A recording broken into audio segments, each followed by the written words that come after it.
अब जैसे हर कोई तो नहीं, लेकिन कुछ कुछ लोग ऐसे होते हैं जो फीस नहीं दे पाते और उनकी वजह से मतलब घर में 3-3 4-4 लड़कियां हैं, वो पढ़ नहीं पाती। अब ये फ्री करने का फायदा ये है कि सभी लड़कियां पढ़ेंगी भी और बढ़ेंगी भी। हेलो दोस्तों, नमस्कार। आप देख रहे हैं सजग संसार। फिलहाल सिंघानी गांव के अंदर मौजूद हूं। पीछे तस्वीर के माध्यम से आप देख रहे होंगे शारदा महाविद्यालय के अंदर, शारदा कॉलेज के अंदर कुछ दिनों पहले यहां लोहारू के समाज सेवी राजवीर सिंह फरटिया ने इसी कॉलेज के लिए घोषणा की थी कि लड़कियों के लिए फ्री जो है कोचिंग या फ्री क्लासेस जो है उपलब्ध करवाई जाएंगी, क्योंकि माता पिता के लिए सबसे बड़ी जिम्मेदारी होती है। जब कॉलेज के अंदर बच्चा पढ़ने के लिए जाता है तो वहाँ पे फीस की मारामारी होती है और फीस वहन ना करने की वजह से बच्चा जो है शिक्षा जगत के अंदर, शिक्षा के अंदर आगे नहीं बढ़ पाता है। लेकिन यहाँ इस हल्के के अंदर कॉलेजों के अंदर फ्री शिक्षा मिलती है, गवर्नमेंट कॉलेजों के अंदर, लेकिन प्राइवेट एक ऐसा कॉलेज, मात्र लोहारू के अंदर ही एक ऐसा कॉलेज आपको देखने को मिलेगा जहाँ पे फीस काटने के लिए खिड़की नहीं है, फीस का कोई काउंटर नहीं है, फीस के लिए कोई स्पेशली व्यक्ति को नहीं रख रखा। यहाँ पे कॉलेज के अंदर एक प्रोग्राम किया गया है। साफ तस्वीरों के माध्यम से आप देख रहे होंगे राजवीर सिंह फरटिया जो हैं वो रिबन काट करके कॉलेज के अंदर जो है वो प्रस्थान कर रहे हैं और एक सांस्कृतिक कार्यक्रम की भी झलकियां देख रहे हैं। कुछ लड़कियां जो हैं वो एक सांस्कृतिक कार्यक्रम की प्रस्तुति दिखा रही हैं। काफी लोग यहाँ पे मौजूद हैं, काफी लड़कियां मौजूद हैं, नारे भी नजर आ रहे होंगे, तालियां भी नजर आ रही होंगी। साफ तस्वीरों के माध्यम से आप देख रहे होंगे और कॉलेज के अंदर भी हम कैंपस की तस्वीर आपको दिखाएंगे। कुछ लड़कियों से भी बातचीत करने की कोशिश करेंगे कि इस कॉलेज के लिए क्या कहना है, क्योंकि बहुत सारी समस्याएं आती हैं जब लड़कियां घर से निकलती हैं। कॉलेज तक पहुंचने में रास्ते में साधन नहीं मिलते हैं, जब कॉलेज के अंदर जाती हैं वहां भी समस्याएं होती हैं। लेकिन यहाँ पे सिर्फ लड़कियों के लिए है। यहाँ पे चाहे बीएससी मेडिकल की हो, बीएससी नॉन मेडिकल की लड़कियां हो, या बीकॉम करना चाहती हो, बीए करना चाहती हो, जो ग्रेजुएशन कोर्स है वो यहाँ पे लड़कियां कर सकती हैं, लेकिन फ्री ऑफ कॉस्ट, बिना पैसा दिए जो है वो घोषणा यहाँ पे की गई थी कि लड़कियां फ्री शिक्षा प्राप्त कर सकती है। तो ये कुछ तस्वीरें अंदर की हम आपको दिखाने की कोशिश। इस प्रकार से अपने तस्वीरों के माध्यम से देखा कॉलेज के अंदर जैसे एंट्री की गई है, ये महिलाएं, ये लड़कियां जो है इस महिला कॉलेज के अंदर जो है पढ़ रही हैं। घोषणा की गई थी बच्चों को जो है, लड़कियों को फ्री जो शिक्षा उपलब्ध कराई जाएगी। इन लड़कियों से बातचीत करते हैं कि इस बारे में क्या कहना है, क्योंकि जब लड़की पैदा होती है वहीं से उसके पिता के ऊपर एक चिंता जो है मंडराती है कि बच्चों को कैसे पढ़ाएंगे। लेकिन जब बच्चे या कॉलेज के अंदर जाती हैं, स्कूलों के अंदर जाती हैं, तो वहाँ पे बहुत सारे सरकारी स्कूल होते हैं, लेकिन वहाँ पे एजुकेशन के मामले में बहुत कम देखने को मिलती है। इन लड़कियों से बातचीत करते हैं तो तस्वीरों के माध्यम से आपको दिखाई दे रहे होंगे, तो इनसे बातचीत करते हैं कि इस मुहिम के बारे में इनका क्या कहना है। सबसे पहले नमस्कार कर लेते हैं। नमस्कार। नमस्कार। नमस्कार। कैसे हो? ठीक हो? हाँ। बेटा क्या नाम है? मोनिका। अच्छा, बातचीत करते हैं। जैसे आज इस प्रांगण के अंदर, इस कॉलेज के अंदर एक आपका एक प्रोग्राम है, एक मिलन समारोह है और घोषणा की गई कि लड़कियों के लिए फ्री जो है शिक्षा उपलब्ध कराई गई है। इस बारे में आपका क्या कहना है? कितने समय से इस कॉलेज के अंदर पढ़ रहे हैं? मैं अभी बीए फाइनल ईयर में हूँ, अभी हुई हूँ जस्ट। और ये बहुत ही सराहनीय कदम है राजवीर सर का कि लड़कियों के लिए फ्री से ये कॉलेज किया है। अब लड़कियों को, मतलब जिनके माँ बाप ये सोचते हैं कि हम लड़कियों को नहीं पढ़ा पाएंगे, गवर्नमेंट कॉलेज में नहीं भेज पा रहे हैं या फिर फीस वगैरह नहीं भर पा रहे हैं, उनके लिए बहुत ही बड़ी मतलब सहायता होगी कि वो अपनी बेटियों को यहाँ पर भेजेंगे। कौन से गांव से हैं आप? मैं खुडलबाज से हूँ। खुडलबाज से हैं। लगातार बसें आती हैं, गवर्नमेंट बसें। 3 साल के अंदर ऐसी क्या परेशानी एक लड़की को आती है? जैसे +2 के अंदर देखो, गांव के अंदर सरकारी स्कूल होते हैं, प्राइवेट स्कूल भी होते हैं, घर के सामने बस आती है, बैठा के बच्चे चले भी जाते हैं। लेकिन जब कॉलेज के अंदर आती है तो मुख्य समस्याएं आती हैं बच्चों को स्कूल कॉलेज पहुंचने में। मेरे को तो स्कूल में भी आई है, मैं गवर्नमेंट स्कूल डिगावा से पढ़ी हूँ, तो घर से रोडवेज में जाती थी, बहुत परेशानी होती थी, बहुत ज़्यादा भीड़ होती थी, कभी कभी तो नंबर भी नहीं आता था, लेट हो जाती थी, घर वापस चली जाती थी। तो ये जो फ्री बस सेवा जो राजवीर सर ने दी है, उससे तो बहुत ही अच्छा काम हुआ है लड़कियों के लिए। लड़कियों को आराम से सीट मिल जाती है, किराया भी नहीं लगता।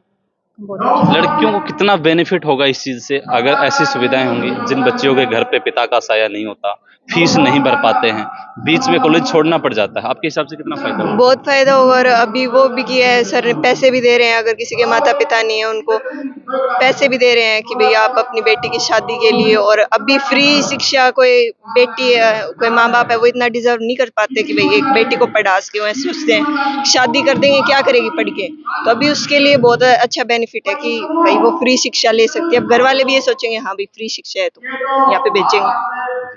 गुड़िया क्या नाम है? मोनिका। जैसे इन्होंने बताया कि भी पढ़ाई करनी है, मतलब लड़की के अंदर खुद में भी एक जिज्ञासा बन जाती है कि मुझे पढ़ना है, लेकिन घर वालों के सामने एक प्रश्न रहता है कि पढ़ेगी नहीं तो उसकी शादी कर देते हैं। अगर बच्चियां पढ़ेंगी कितना बेनिफिट होगा? फ्री शिक्षा का कितना बेनिफिट होगा? फ्री शिक्षा का तो काफ़ी बेनिफिट होगा, क्योंकि हर कोई पढ़ाएगा और पहले तो जैसे ये होता था कि ज़्यादा फीस लगेगी, पढ़ा नहीं सकते।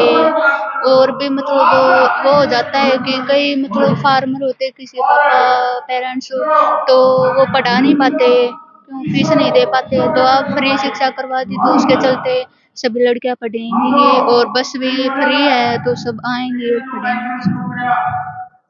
लड़की होने के नाते आप क्या कहना चाहेंगे, क्योंकि ऐसी स्कीमें बहुत कम देखने को मिलती हैं। चाहे आप स्कूलों के अंदर गए हो, प्राइवेट स्कूल में तब फीस हमारी 1 महीने 2 महीने चढ़ जाती थी, नोटिस लगा दिया जाता बेटा कल ना आना है। आपका क्या कहना है इस बारे में? इस बारे में तो राजवीर सर ने बहुत अच्छा किया है। पहले तो कॉलेज फ्री कर देना, उसके बाद स्टूडेंट्स को बस से पिक करना, उसके बाद फिर लाइब्रेरी की बुक्स ही मिलती हैं, बाहर से बुक्स लाने की ज़रूरत नहीं पड़ती।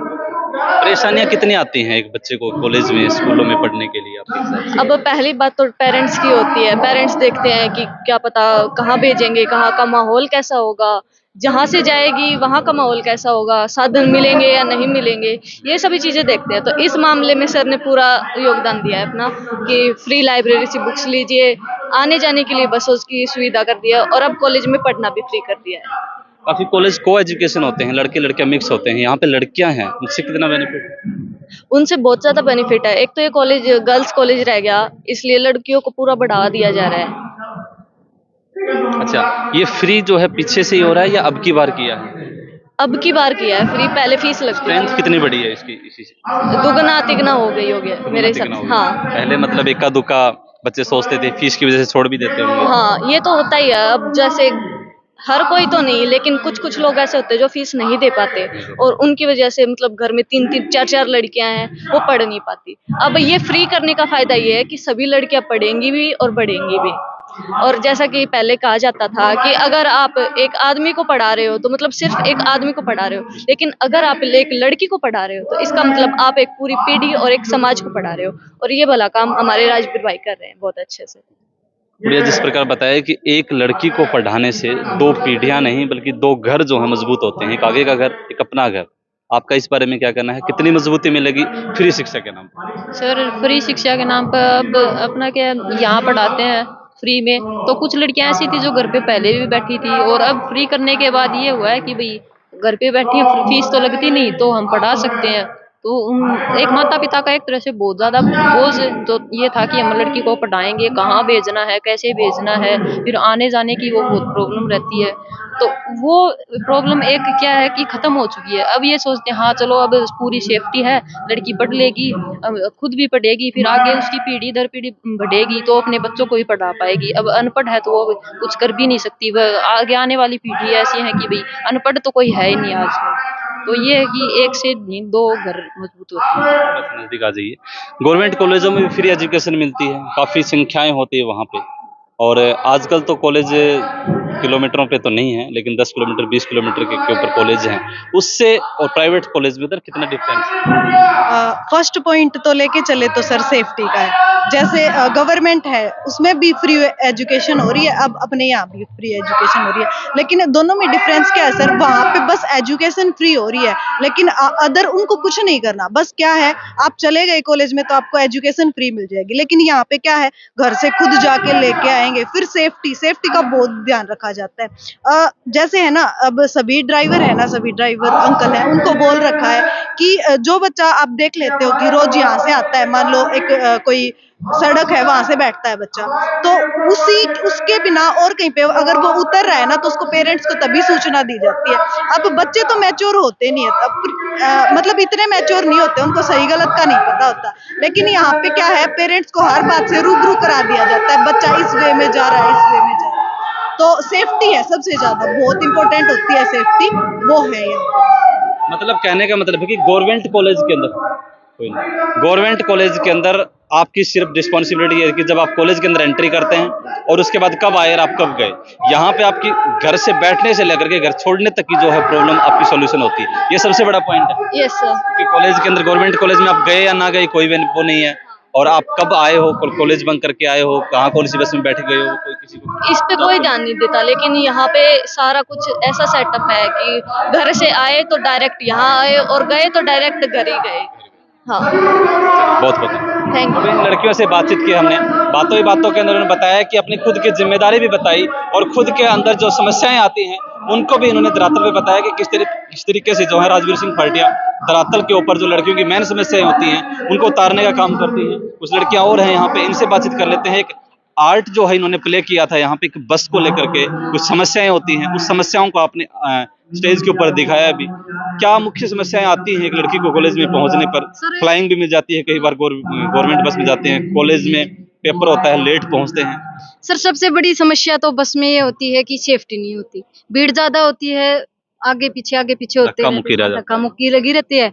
और एक यहाँ से सर जैसे हम खेतों से आते हैं तो हम हमारे बस स्टैंड से तो आ जाते हैं सर, बस रुक जाती है वहाँ पे, सर ने जो चला रखी हम वहाँ पे बैठ जाते हैं, हमें सेफ्टी फील होती है क्योंकि समय पे आती है, समय पे लेके जाती है। और जो रोडवेज बस होती है ना सर, वो खेतों में या स्टैंड से पहले नहीं रोकते, सबसे मोटी समस्या अगर ये आप है। बस स्टैंड से थोड़ा दूर हैं तो नहीं रोकते, नहीं रोकते, बैठाते भी नहीं है? बैठाते हैं लेकिन बस स्टैंड पे ही बिठाते हैं, उससे पहले या बाद में या खेतों में नहीं रुकते। और सर ने जो बस चला रखी है, अगर वो लड़की कहीं पर भी है, जैसे रोड के किसी भी साइड खड़ी है ना, उसको देख के ऑटोमेटिक बस रोकते हैं। ये नहीं कि ये लड़की कहाँ जाएगी, कि इसके लिए मैं रोकूं या न रोकूं, इससे मुझे क्या फायदा है, क्या पूछूंगा, कई बार लड़कियां हैं, अब कई बार हम भी पूछते हैं, क्या ये नहीं लगता क्योंकि गवर्नमेंट की बसें होती हैं वो लगातार रेगुलर कंटिन्यूटी रहती है, इन लोगों की चलाई हुई बसें ये नहीं लगता कि कभी बंद कर दी जाएंगी भविष्य में अगर राजनीति के अंदर ये लोग नहीं उतर पाए तो? सर ये तो देखो अभी तो क्या बताएं, लेकिन मुझे तो जितना मुझ पे भरोसा उतना सर भाई के ऊपर भी है कि ये बस राजनीति के बाद नहीं रुकेंगे, क्योंकि राजनीति का जो टॉपिक होता है ना, वो राजनीति का पहले ही पता चल जाता है सर। हाँ आपके हिसाब से ये बसें चलती ये रहेंगी? राजनीति वाला सिस्टम है ही नहीं सर, क्योंकि ये पहले से चली हुई है। अगर राजनीति वाला होता तो अब तक ये बंद हो जाती। हाँ चलिए, मैं गांव कारियादू से बिलोंग करती हूँ। हालांकि मेरा जिला चरखी दादरी है, लेकिन भिवानी जिले में हर जगह जो भाई राजवीर सर हैं, इन्होंने फीस माफ की है, इनसे हम बहुत संतुष्ट हैं। हमारे स्कूल में 3 संस्थाएं हैं, BA, BSc, BCom। First year में है आप? नहीं, मैं अभी फाइनल में हो चुकी हूँ, फाइनल में है। लेकिन सर ने मेरी तो फर्स्ट ईयर से यहीं आ रही हूँ और बस की सुविधा मुझे हमेशा मिली है। उधर कारियादू की तरफ बस जाती हैं आप या डिगावा मिलती है? नहीं, मुझे डिगावा मिलती है, डिगावा से। और तो बस की सुविधा से कितने खुश हैं आप? मैं बिल्कुल सही है उधर से, इस गांव में मैं डिगावा से आती हूँ, डिगावा से मुझे बस की उधर कोई सुविधा- गवर्नमेंट बस जाती है आपकी कारियादू की तरफ? नहीं, कोई गवर्नमेंट बस नहीं तो फिर जाती। उधर से कैसे आते हैं? उधर से बारहड़ा से एक प्राइवेट बस आती है, उसमें आती हूँ 8:30 बजे। अगली वीडियो में बहुत जल्दी मिलेंगे। धन्यवाद, जय हिंद, जय भारत।